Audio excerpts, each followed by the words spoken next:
Hello and welcome to the day ahead. It is September the 9th and I'm Nadine Blaney.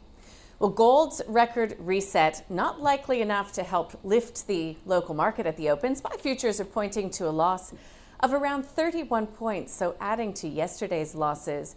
That follows a positive start to the trading week on Wall Street on firming expectations of a Fed rate cut. The Nasdaq, in fact, hit a record high. The S&P 500 also gained about 0.2%. The Dow rose 0.25%. Nvidia and Microsoft were higher in New York, and Broadcom continued its rally as well. It was up another 3% on AI-related revenue growth. Tesla shares fell, though, on a report that its U.S. EV market share dropped to an 8-year low in August. The S&P's top 3 performers: Take-Two Interactive Software, Live Nation, and Uber, on plans to launch self-driving testing in March.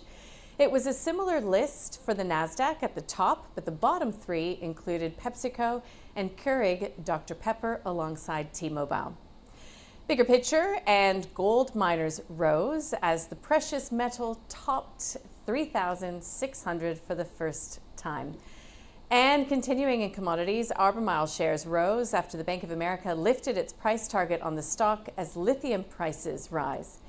And after the bell, shares of Fox Corp and News Corp fell after Rupert Murdoch agreed to sell billions in shares and give them to 3 of his children in exchange for Lachlan Murdoch retaining control. 16.9 million shares will be sold, and News Corp will launch a secondary offering of 14.2 million shares.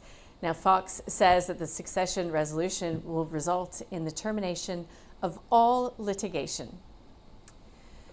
Well, as I said, expectations for a Fed rate cut continued to drive sentiment on Wall Street. The rate futures market sees zero chance that the Fed will stay on hold after next week's 2-day meeting.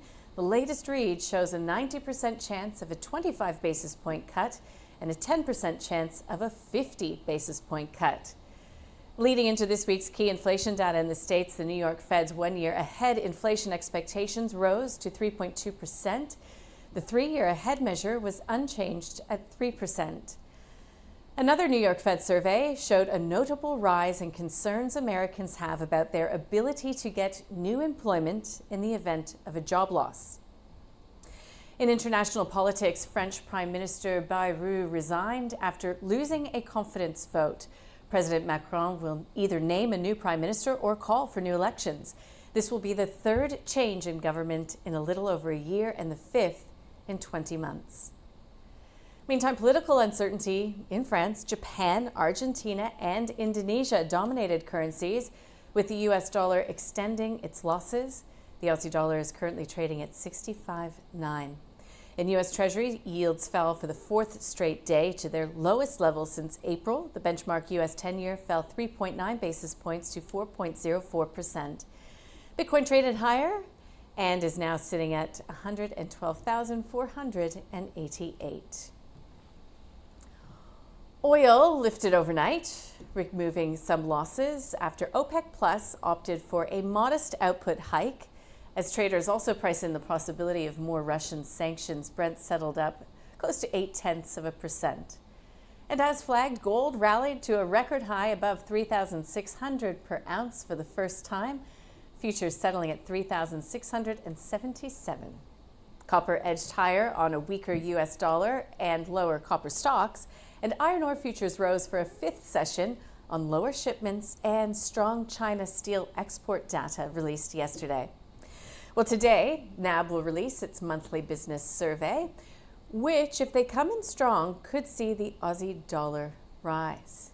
Monthly consumer survey will also encompass the RBA's latest rate cut.